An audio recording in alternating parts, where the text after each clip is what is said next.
What's up, y'all? I'm Jawan M. Jackson, and I play Melvin Franklin in Ain't Too Proud, The Life and Times of the Temptations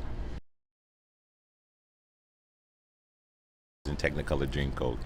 And I was in part of the ensemble. And that's around the time like my voice changed, and so I was trying to figure out who I was and where I fit in the parts, because I was a high tenor and I went to bass and like this weird baritone-ish thing, and it was still like I was going through puberty.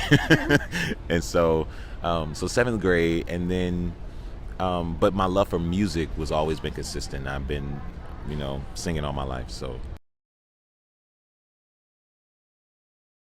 Ain't Too Proud of is about the life and times of Temptations, the men behind the music, the group, mega group, about their trials and tribulations and what they gave you and what they went through to give you the music that you so love today. Being from Detroit and representing Ain't Too Proud and doing Motown at the time is a great homage to my city, because I get to highlight them in such a positive light and put my city on to the masses. And so it's been an amazing experience. It was good because I had all the information that I probably wouldn't have if I would have, joined, because I was one of the last new members to join when Broadway opened. And so just having that prior experience gave me a leg up. Soul Train musical. I want to be Don Cornelius. Okay. I think Don Cornelius is an icon, and I heard rumors that it was coming, and I would love to portray Don Cornelius. But also, if it was a Barry White musical, I know that I would have to put on the weight. But I'm up for the challenge. Lou Rawls, give me all of those like velvety bass singers and lower voice singers. Okay, now Broadway classic. If you could create a role or do a role in that, what would What's so your crazy? movie?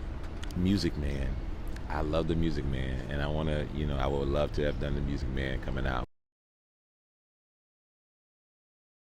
It's so crazy. I just walked right past it coming here to this interview, and I was telling a friend I was walking with, I was like, I haven't gotten used to seeing my face and, just in life-size versions of me in places, and it feels really, really good, but it's also like, oh my gosh.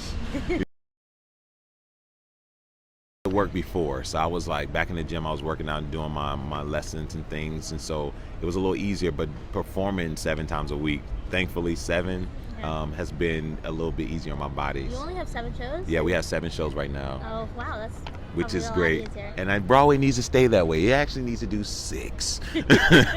But I'll take the 8-show week pay. With John Legend, what was that like? It was and so now cool. He's one of your producers. Yeah, John Legend is just hands down the nicest guy I think I've ever met.